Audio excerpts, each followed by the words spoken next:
चलो तो फिर हम लोग Phunsukh Wangdu, sorry sorry sorry sorry, Frederick Wilson Taylor यानी एफडब्ल्यू टेलर के प्रिंसिपल्स और वे इसके स्ट्रेटजीज को या फिर जो भी बोलते हैं उसको हम लोग कंप्लीट करेंगे।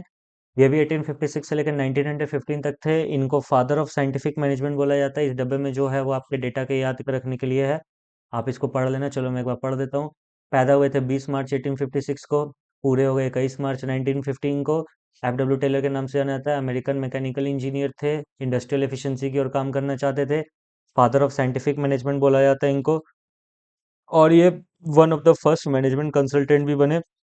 इनको कभी कभी फादर ऑफ साइंटिफिक मैनेजमेंट भी बोला जाता है। One best way for doing the job, ये इनका कहना था। तो साइंटिफिक प्रिंसिपल कितने हैं इनके? यहाँ प्रिंसिपल्स ऑफ मैनेजमेंट नहीं है, साइंटिफिक प्रिंसिपल है। वहाँ हेनरी फैल के 14 प्रिंसिपल थे जो हमने लास्ट पार्ट में कर लिया। ये हमारे 4 प्रिंसिपल है। 1 2 3 4। देखो, science not rule of thumb. ध्यान से सुनना, ध्यान से सुनना। यहाँ science not rule of thumb है, कॉमा लगा हुआ है। याद होगा बीच में एक वीडियो बहुत वायरल हुई थी, याद आ रहा है सबको? चलो पूजा करते हैं। याद आ रहा है? चलो पूजा करते हैं। और दूसरा बात हुआ था, चलो पूजा करते हैं। रहा नहीं जाता। तो यहाँ पे है सर चलो पूजा करते हैं, मतलब चलो पूजा करते हैं। और यहाँ पर है सर चलो पूजा करते हैं, मतलब यहाँ पर चलो छोड़ो, इसका एक्शन क्या दिखाओ, चलो पूजा करते हैं। तो यहाँ पर 4 साइंटिफिक मैनेजमेंट है, प्रिंसिपल है, जिनमें से पहला है science not rule of thumb. इसका मतलब है according to this principle F W Taylor insist that rule of thumb का इस्तेमाल मत करो, साइंस का इस्तेमाल करो। रूल ऑफ थंब का इस्तेमाल मत करो, साइंस का इस्तेमाल करो। मतलब सर, जैसे आपके पापा लोग कहते होंगे, अरे हम लोग अपने जमाने में साइकिल से स्कूल जाया करते थे, नदी पार करके जाया करते थे, पता नहीं क्या क्या पार करके जाते थे वो लोग। तो वो हो गया उनका रूल ऑफ थंब कि अगर हम ऐसे करते तुम भी ऐसे करो। वैसे ही ऑफिस में हम लोग तो सैटरडे संडे को भी काम करते थे। अरे आप करते होंगे चाचा, हम लोग नहीं। तो अगर आप करते हैं तो आप अपने तक रखिए। अभी समय बदल गया, हम लोग अब साइंस का इस्तेमाल करेंगे। साइंस का इस्तेमाल मतलब work study, motion study, time study, fatigue study, ये सारा कुछ। नेक्स्ट, हार्मोनियन और डिस्कॉर्ड। हार्मोनियन और डिस्कॉर्ड का मतलब होता है एकता लेके आओ। यहाँ पर आपको एक वर्ड लिखना होगा, मेंटल रेवोल्यूशन। क्या लिखना होगा? Mental revolution. इसका मतलब एक दूसरे के प्रति मेंटली रिवॉल्यूशन लेके आओ, मेंटली सोच को बदलो। मैनेजमेंट को लगना चाहिए कि एम्प्लॉय हमारा जो है परिवार का रूप है, परिवार का एक हिस्सा है। हम लोग ऐसा नहीं सोचना चाहिए मैनेजमेंट को कि हम इसको पैसा ज़्यादा दे रहे काम कम कर रहे हैं। वैसे ही वर्कर को नहीं सोचना चाहिए कि मैनेजमेंट हमको पैसा कम दे रहा है हम काम ज़्यादा कर रहे हैं। एक दूसरे के प्रति फैमिली वाला भावना लेके आओ। कॉपरेशन नॉट इंडिविजुअलिज्म क्या बोलता है? कॉपरेशन नॉट इंडिविजुअलिज्म हमें ये बोलता है कि हम लोग जो है कॉपरेट करके चलेंगे। यानी कि यहाँ पर बेसिकली कीवर्ड ये है कि आप एम्प्लॉयज़ को भी लेके आइए डिसीजन मेकिंग के टाइम। एम्प्लॉयज़ को भी डिसीजन मेकिंग टाइम लेके आइए। This is the extension of harmony not discord. Development of worker to the greatest efficiency and prosperity, मतलब टाइम टू टाइम इन लोग को ट्रेनिंग दीजिए। तो पहला हम क्या बोले? साइंस नॉट रूल ऑफ, अरे पूजा वूजा को हटाओ। पहला हम क्या बोले? Science not rule of thumb का मतलब, sir science not rule of thumb का मतलब आप बोले कि work study, motion study, time study, fatigue study, ये सब स्टडी करके काम दो। बुढ़ारी वाला लक्षण मत दिखाओ। हार्मोनी और डिस्कॉर्ड में क्या बोला गया? मेंटल रेवोल्यूशन लेके आओ। प्रिकॉपरेशन और इंडिविजुअलिज्म में क्या बोला गया? डिसीजन मेकिंग में एम्प्लॉयज को पार्टिसिपेट करो।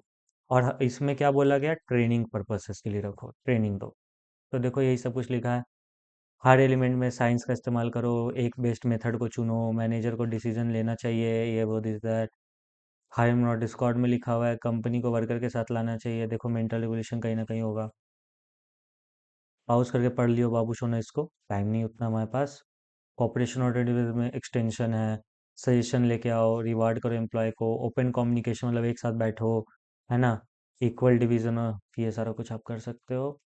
फिर development of worker to the greatest efficiency prosperity का मतलब क्या है? वर्कर का ट्रेनिंग ये जरूरी है, हर पर्सन को साइंटिफिकली सेलेक्ट करो, ये सब करो। We all know that. Techniques क्या क्या यूज हुआ था साइंटिफिक मैनेजमेंट में? तो एक, दो, तीन, चार, पाँच, छः, छः टेक्निक यूज हुआ था। तो छठे के अंदर चार है।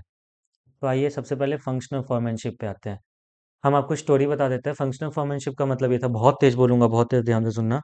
फंक्शनल फॉरमैनशिप का मतलब ये था कि जब एक बार एफडब्ल्यू टेलर फैक्ट्री में गए, फैक्ट्री में जाके उन्होंने देखा, समझा कि यार ये जो फैक्ट्री में जो ये लोग प्लानिंग डिपार्टमेंट है, ये साला वहीं पे बैठ के प्लानिंग कर रहा है जहाँ पे फैक्ट्री में खटर खटर ठकर ठकर हो रहा है। तो एफडब्ल्यू टेलर ने बोला भाड़ में गए सिस्टम, प्लानिंग डिपार्टमेंट अलग करो, प्रोडक्शन डिपार्टमेंट अलग करो, और चार चार गो ये ले आओ, क्या कहते हैं उसको, फॉरमेंस ले आओ वहाँ पे।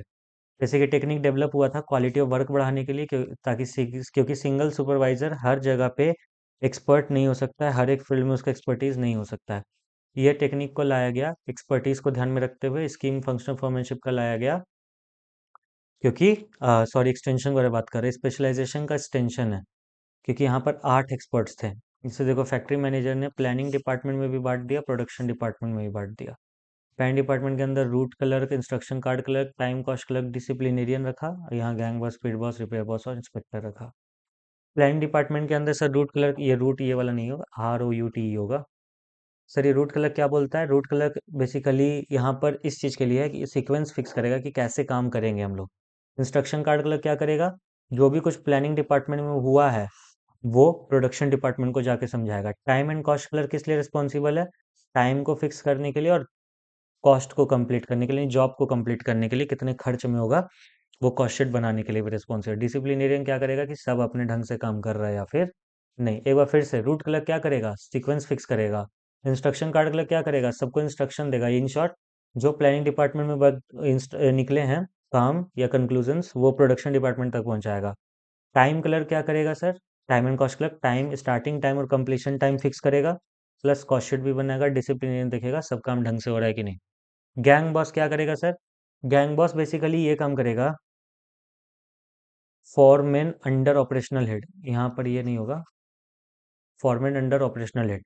गैंग बॉस क्या करेगा सर? गैंग बॉस देखेगा कि सारा मशीन रिसोर्सेस रेडी है ना, क्योंकि कल से काम शुरू होने वाला है। यानी कि अगर कल से कोई काम शुरू होने वाला है तो आज ही हम लोग करें। कैसे पंडित जी कल आने वाले हैं, ताजी फल फूल ये वो दिस दैट पूजा सामग्री ले आते हैं, तो वो वाला काम गैंग बॉस का। स्पीड बॉस क्या करेगा? टाइम से काम हो रहा है कि नहीं। रिपेयर बॉस क्या करेगा? वर्ड से पता चल रहा है, देखेगा कि भैया टाइम से, या फिर मशीन मशीन खराब हुआ है तो रिपेयर करेगा। और ये बॉस क्या करेगा सर? क्वालिटी कंट्रोल पे ध्यान रखेगा। फंक्शनल फॉर्मिंग का कीवर्ड आपकी आंखों के सामने है, पढ़ लीजिए कंप्यूटर स्क्रीन पर। नेक्स्ट, अब आते हैं standardisation and simplification of work. अब ये दूसरा टेक्निक है। स्टैंडर्डाइजेशन और सिंप्लीफिकेशन हमें क्या बोलता है? स्टैंडर्डाइजेशन हमें ये बोलता है कि हर एक काम को ना स्टैंडर्डाइज कर दो। मतलब एम्प्लॉय लाने से लेके, रॉ मटेरियल लाने से लेके, प्रोसेस से लेके, हर चीज में एक स्टैंडर्ड ले आओ। जैसे एप्पल आईफोन, साला देखो उसका हर चीज में स्टैंडर्ड है, चाहे कैमरा हो, चाहे डिस्प्ले हो, चाहे बॉडी हो, चाहे रॉ मटेरियल्स हो, चाहे उसका एम्प्लॉयज हो, चाहे उसका सेल्स आउटलेट हो, हर चीज में एक स्टैंडर्ड है। तो वही बोला गया कि भैया हर स्टेप के, बिजनेस के हर एक स्टेप में स्टैंडर्ड ले आओ। भले तुम्हारा प्रोडक्ट महंगा हो जाए, डैश कोई जरूरत नहीं पड़ता। Right from the tool selection, equipment selection, machine, सब कुछ साला अच्छा से ले आओ। ऑब्जेक्टिव क्या है? गिवन लाइन ऑफ प्रोडक्ट को घटाओ ताकि तुम कुछ फिक्स्ड लेन पे ध्यान रख सको। जैसे एप्पल आईफोन पे ध्यान रखता है, आईपैड पे ध्यान रखता है, वॉच पे ध्यान रखता है, और ईयरबड्स बनाता है। मेरे को नहीं लगता इसके अलावा वो और कुछ बनाता है, एक मैकबुक भी बनाता है। तो 5-6 उसका लाइन ऑफ प्रोडक्ट है, ज़्यादा नहीं है। ये इंटरचेंजेबिलिटी का फायदा भी करता है। जैसे आईफोन का कोई चिप है तो वो आईपैड में लग जाएगा, आईपैड का कोई चिप है तो वो मैकबुक में लग जाएगा। ऐसे ये क्वालिटी भी मेंटेन करता है, ये सब कुछ मेंटेन करता है। मक्खन सर। और सर सिंप्लीफिकेशन का मतलब क्या होता है? आपकी बुक में कोई एग्जांपल होगा कि कोई जूस कंपनी थी, जहां तक मेरे को एग्जांपल याद है, 233 टाइप्स ऑफ जूसेस वो बेचती थी, जिसको घटा के उसने 30 टाइप्स ऑफ जूसेस कर लिया। और जैसे ही उसने अपने टाइप्स ऑफ जूसेस को घटाया, उसका जो सेल्स है, उसका जो प्रॉफिटेबिलिटी है, बहुत बढ़ गया। सिंपल है। वर्क स्टडी क्या बोलता है सर? वर्क स्टडी में ना फटीग स्टडी, वही जो 4 गो स्टडी नहीं था, फटीग, टाइम, मोशन, ये वो। फटीग स्टडी बोलता है थकने का ड्यूरेशन। तो इंसान कितनी बार थकता है, फ्रीक्वेंसी देखो, कितने देर के लिए थकता है, ड्यूरेशन देखो और नंबर देखो। चलो मैं इसको एग्जांपल से समझाता हूँ। आप 9 AM टू 5 PM जॉब करते हो कहीं, ठीक है? आप 9 बजे गए, एक बार आप 10 बजे थकते हो, फिर 11 बजे थकते हो, फिर 12 बजे थकते हो, फिर 1, फिर 2, फिर 3, फिर 4, 5 बजे तो छुट्टी हो जाता है। तो सर 1, 2, 3, 4, 5, 6, 7, आपका ड्यूरेशन ऑफ इंटरवल क्या हो गया? Sir duration of interval, sorry, number of rest interval आपका कितना हो गया? सर 7 हो गया। कैसे? 10 बजे, 11 बजे, 12 बजे, 1, 2, 3, 4, तो 7 हो गया आपका number of rest interval. Duration कितना है? लेट से 5 मिनट। आप हर 1 घंटे पे 5 मिनट का रेस्ट लेते हो। और फ्रीक्वेंसी क्या है? Per hour. यानी आप हर घंटे 5 मिनट का रेस्ट लेते हो, तो टोटल दिन में 7 बार रेस्ट लेते हो। ऐसा क्यों किया गया सर? ऐसा इसलिए किया गया ताकि इस चीज़ को हम लोग एक दो एम्प्लॉय पे नहीं, हजारों लाखों एम्प्लॉय पे टेस्ट करेंगे और एक एवरेज निकालेंगे। आप 1 घंटे पे थक रहे हो, कोई 30 मिनट में थक रहा होगा, कोई 19 मिनट, और खैर छोड़ो वो क्यों बोलूँ मैं यहाँ पे। कोई 30 मिनट में थक रहा होगा, कोई 20 मिनट में थक रहा होगा, कोई 15 मिनट में थक रहा होगा, कोई 2 मिनट में थक जा रहा होगा। तो उसका एक एवरेज निकालेंगे, लेट्स एवरेज निकला 1 आवर। 1 घंटे का पूरे ऑफिस में नियम बना देंगे कि आप 1 घंटा से पहले रेस्ट नहीं ले सकते हो। ठीक है। फटीग स्टडी हो गया। मेथड स्टडी क्या बोलता है कि किस मेथड से काम करें, जैसे कि सेल्स आपको इंक्रीज करना है, ठीक है। सेल्स इंक्रीज करना है तो बहुत सारा मेथड है, 1 on 1 फ्री दे दो, या फिर डिस्काउंट लगा दो, या फिर कैशबैक दे दो, या फिर कुछ भी कर दो, है ना। ये सारा कुछ कर दो। तो यहाँ पे FW टेलर चचा बोलते हैं हमें कि भैया एक मेथड ऐसा चुनना है जिसमें प्रॉफिट अच्छा से हो। तो चचा का कहना होता है सारा ही मेथड लगा दो डैश, और उनमें से जो प्रॉफिटेबल हो उसको चुन लो। सारा मेथड एक बार में लगा दे सर, हाँ ऐसा चचा बोलता है। टाइम स्टडी और मोशन स्टडी। टाइम स्टडी मतलब आप लाखों एम्प्लॉयज को एक काम दे दो, एक काम दे दो, और वही एवरेज निकालो, हर एक एम्प्लॉय कितने देर में काम कर रहा है उसका एवरेज निकाल लो। तो लेट से एवरेज में पता चला 1 घंटा काफ़ी है, या चलो माफ़ करो 1 घंटा बहुत कम है, 1 हफ्ता काफ़ी है इस काम को कंप्लीट करने के लिए। ठीक है, टाइम स्टडी के थ्रू पता चल गया हमें। स्टैंडर्ड टाइम सेट कर दो। जो बंदा 1 वीक के अंदर काम कर लेगा वो एफिशिएंट है। जो डॉट 1 वीक पे करेगा वो ठीक ठाक है, और 1 वीक से भी जो लेट कर रहा है बेटा वो गांजा फूका हुआ एम्प्लॉय है, उसको निकालो, उसको निकालो। ठीक है सर, वही एफिशिएंट इन एफिशिएंट कैटेगरी। मोशन स्टडी क्या बोलता है? ऑब्जर्व करो किसी एवरेज वर्कर को जब वो परफॉर्म कर रहा है। जैसे कि मान लो हम एक ऑफिस में काम कर रहे हैं, मेरा फाइल नीचे वाला डेस्क पे, हम झुकेंगे, निकालेंगे, फिर दूसरा फाइल काम किए, फिर दूसरा फाइल के लिए झुकेंगे, निकालेंगे, फिर तीसरा फाइल के लिए झुकेंगे, निकालेंगे। तो यहीं पे बोला जाता है कि सामने वाले के ना मोशन को स्टडी करो, और उसके मोशन को 2 पार्ट में बांट दो, प्रोडक्टिव, अनप्रोडक्टिव। जो प्रोडक्टिव है उसको रखो, और जो अनप्रोडक्टिव है उसको कट करने का कोशिश करो। जैसे हम बार बार नीचे झुक रहे हैं, तो यहाँ पे बोला जाएगा कि नीचे झुकने वाला ड्रॉअर को हटाओ, फाइल को सारा टेबल पे रखो, या ऊपर वाले ड्रॉअर में रखो, ताकि हम नीचे कम झुके। ठीक है सर, मक्खन सर। फिर आता है डिफरेंशियल पीस बेस सिस्टम और मेंटल रेवोल्यूशन। मेंटल रेवोल्यूशन क्या होता है, मैंने आपको ऊपर पढ़ाया था। एक दूसरे के प्रति पारिवारिक भावना पढ़ लेना। डिफरेंशियल पीस बेस सिस्टम भी मैंने पढ़ा दिया था। यानी या तो टाइम के बेसिस पे पैसे दो, या फिर पीसेस के बेसिस पे पैसे दो। मक्खन सर, ये भी हमने पढ़ लिया, तो आप इसको पॉज करके पढ़ सकते हो। ये मैं आपके सामने छोड़ रहा हूँ। ठीक है।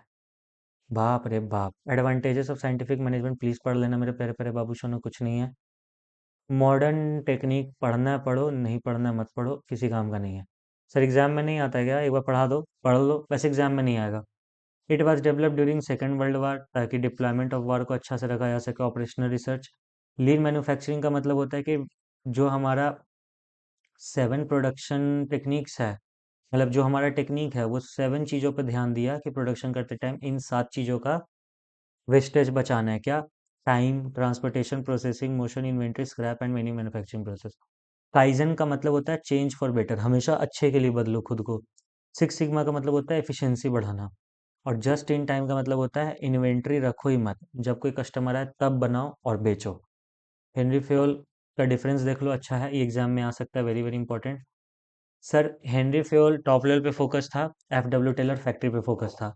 Henry Fayol unity of command को फॉलो किया था, यहाँ पे फॉलो नहीं किया, क्योंकि फंक्शन यूनिटी ऑफ कमांड क्या होता था कि एक टाइम पे एक एम्प्लॉय को एक ही बॉस ऑर्डर मिले। यहाँ तो साला 8-8 थे ना, 4 प्रोडक्शन में, 4 प्लानिंग में। यहाँ पे यूनिवर्सल एप्लीकेबिलिटी था हेनरी फ्योल का, लेकिन FW टेलर का यूनिवर्सल एप्लीकेबिलिटी नहीं है। यहाँ पर पर्सनल एक्सपीरियंस से बना, यहाँ पर एक्सपेरिमेंट्स के थ्रू बना। यहाँ पर ये फोकस किया गया, हेनरी फ्योल पे फोकस किया गया, ओवरऑल एडमिनिस्ट्रेशन पर ध्यान देना, मतलब टॉप लेवल पर ध्यान देना, यहाँ प्रोडक्शन पर ध्यान देना।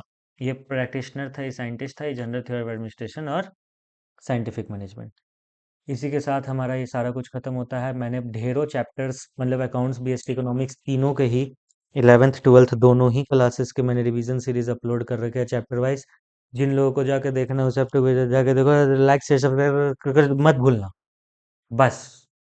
लाइक शेयर सब्सक्राइब मत भूलना, कर दो ना प्लीज़।